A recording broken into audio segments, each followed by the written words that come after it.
Once secession became a reasonable recourse for the Southern states, the newly formed Confederate Congress elected Jefferson Davis as president. He was inaugurated on February 18, 1861.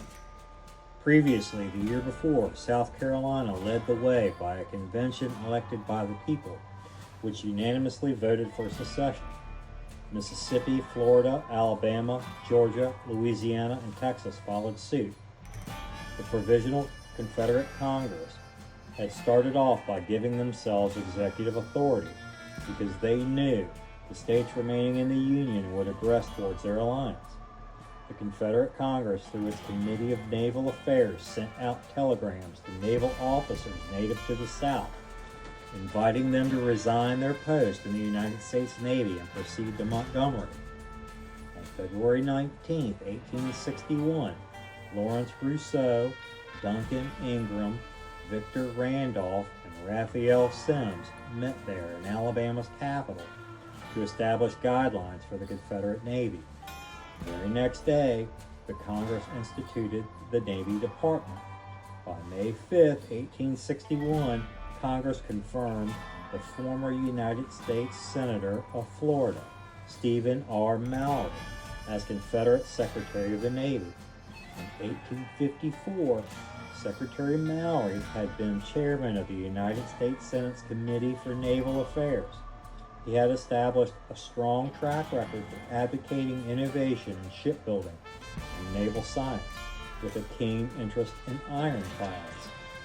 Not only did he have to build the Confederate Navy from the ground up, he would have to prepare it for immediate war with the United States.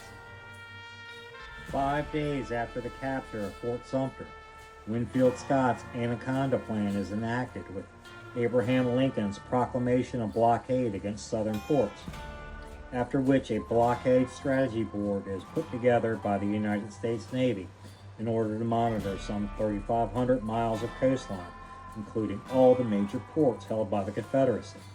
The United States Navy chose Samuel Francis DuPont, a naval captain who acted as chairman, Charles Henry Davis, a naval officer and astronomer, John Gross Bannard, an Army engineer, and Alexander Dallas Bakke, head of U.S. Coastal Survey. These men would be the think tank for implementing economic warfare policy on behalf of the United States against the seceding Southern states. It was from their reports to Naval Command that the United States Navy was able to start the implementation of the Anaconda Plan.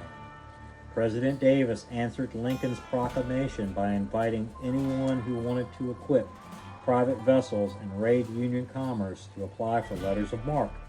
In order to comply internationally and capture enemy shipping or goods, there were a strict set of rules that applied. A prize crew would have to be placed on the captured vessel. That prize crew would then sail the captured vessel to a friendly or neutral port. Once that was accomplished, a prize court would then judge the capture. If the ship or cargo seized was condemned, the privateer was then authorized to sell at auction and pocket the prize money. There was one caveat to this process. After the Crimean War in 1856, 7 European naval powers, Great Britain, France, Russia, Austria, Prussia, Turkey, and Sardinia, met at the Congress of Paris. They signed a declaration intended to regularize naval warfare. The Declaration of Paris stated that any blockade had to be accepted by neutrals, or face being considered a paper blockade. It had to meet certain requirements, such as a continuous line of warships along the enemy coast. Every signatory also considered privateering illegal. The United States had previously balked at the opportunity to sign the document. Instead, the U.S. offered up an amendment before considering being a signatory. The amendment came to be known as the Marcy Amendment, after the Secretary of State, William Leonard Marcy. Many neutrals agreed with the stance taken by the Franklin Pierce administration. The Marcy Amendment sought to differentiate and protect private property from being considered contraband of war, protecting the sanctity of national vessels from contrived confiscation of capital.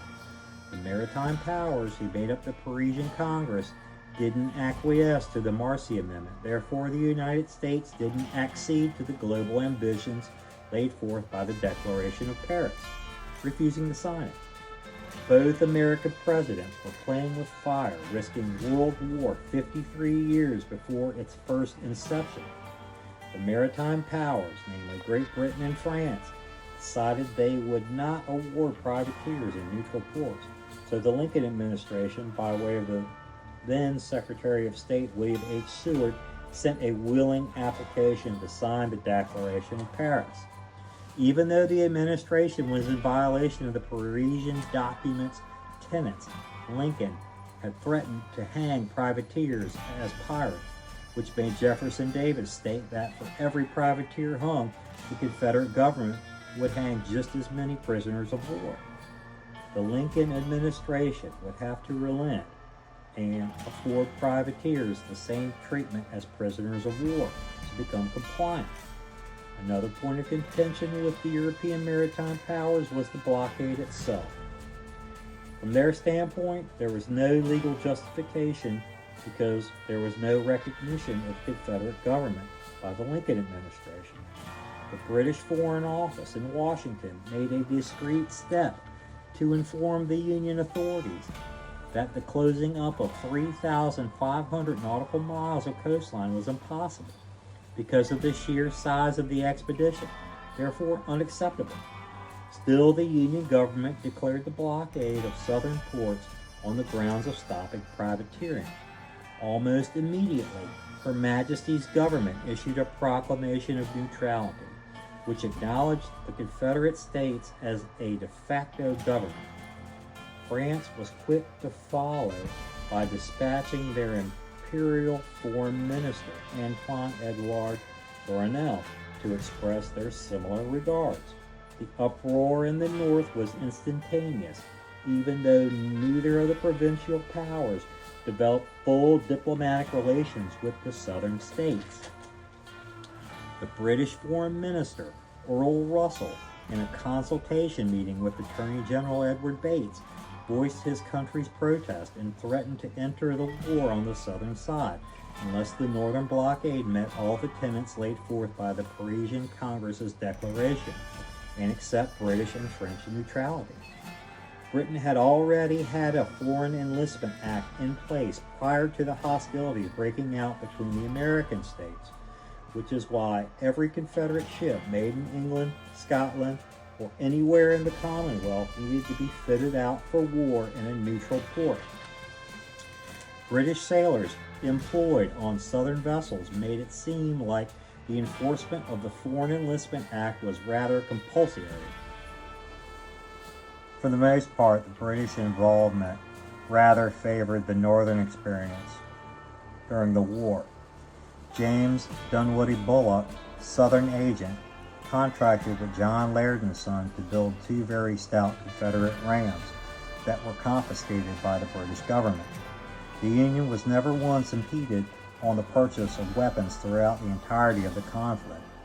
One could only surmise that the European maritime powers sought to play both American sides against one another for their own benefit.